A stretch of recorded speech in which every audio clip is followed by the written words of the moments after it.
巴山出水凄凉地，该睡觉了，老 baby。如果你的卡里每秒增加5毛钱，但代价是你要变成手机里第3个表情包的样子，并且老老实实刷完这集助眠解压的荒野建造视频，你敢接受吗？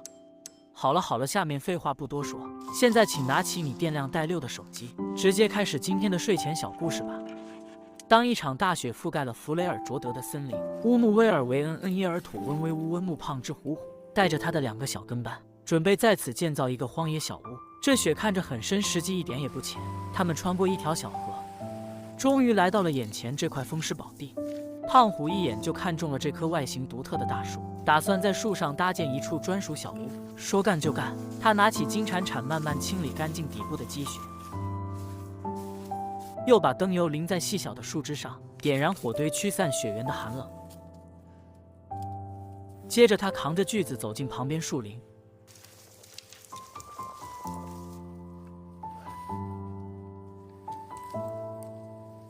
不一会儿就运回不少可用的木材。胖虎先搭好一张简易工作台，把运回的木料统一修整切割，随后在树下挖出深坑，把木桩埋进去，再用泥土夯实，牢牢固定住地基的立柱。他拿出暗影战斧，在木桩表面凿出相互契合的卡槽，借助铁钉锁紧拼接的位置，搭起整座树屋的承重骨架。接着把提前锯好的原木整齐平铺在骨架上方，木料另一头刚好搭在大树向外伸展的粗枝干上，同样用铁钉加固牢靠。不一会儿，小屋平整的地面就全部搭建完毕。为了更方便的上下树屋，胖虎挑选了2根结实的木料架在大树的枝干上，然后在对应位置凿出凹槽，将提前裁好的木板一块块卡进凹槽的缝隙，再敲入铁钉牢牢锁紧。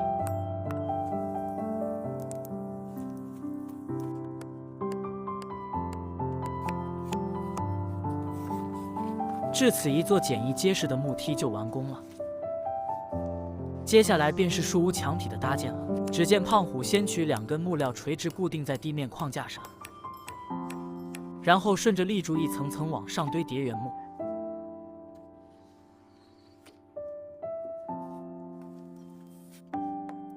每一根木料都敲入铁钉加固牢靠。侧边与后方的墙体也沿用相同的方法逐层码齐。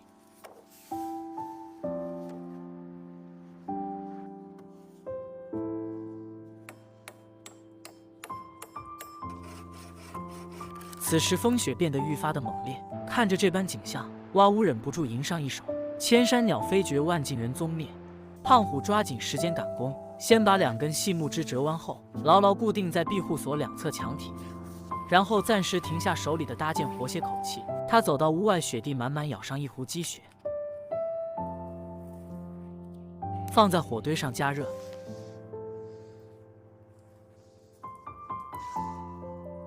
等候雪水融化烧开的空档，他又从周边林子捡拾不少木料运回来。这时壶里的雪水已经完全沸腾，胖虎给自己冲上一杯热咖啡，独自坐在白茫茫的雪原间，静静望着漫天飞舞的雪花。连续搭建带来的疲惫感瞬间消散。短暂休憩过后，他重新投入搭建工作，把木料逐层铺在拱形木架之上，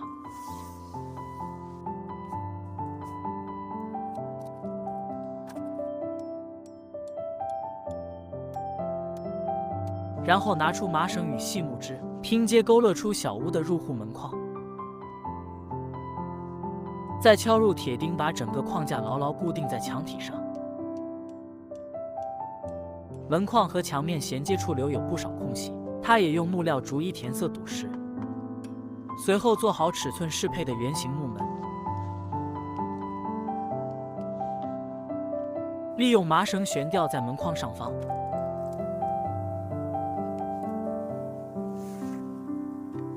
一个能够自主开合的大门就完成了，进出十分方便。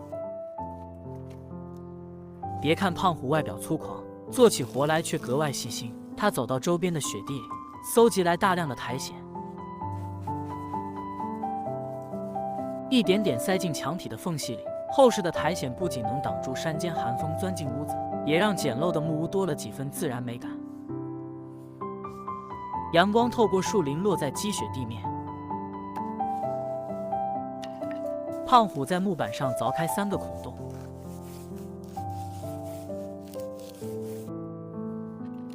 然后嵌入木桩支撑。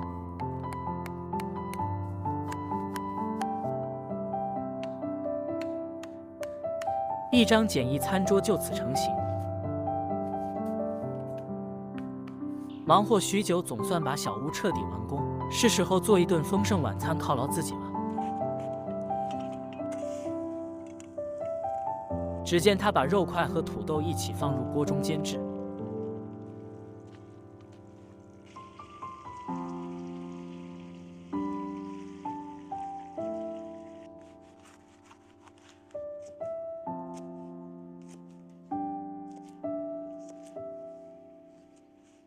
再切上辣椒，撒上香葱提味。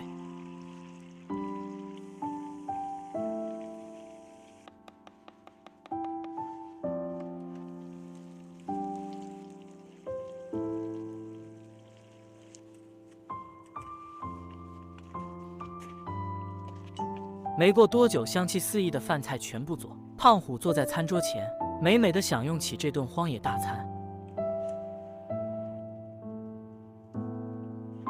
饱腹之后，他从背包里搬出便携壁炉，稳稳安置在小屋内侧。然后他爬出屋子，去林间捡拾大量木柴，储备好一整晚取暖所需的燃料。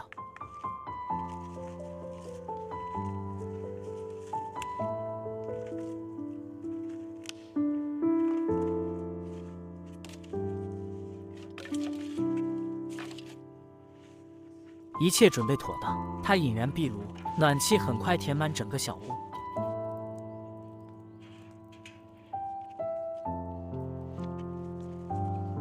这时候天色渐渐暗了下来，他在门前点亮一盏煤油灯，轻轻拉动麻绳，半自动木门便缓缓闭合起来。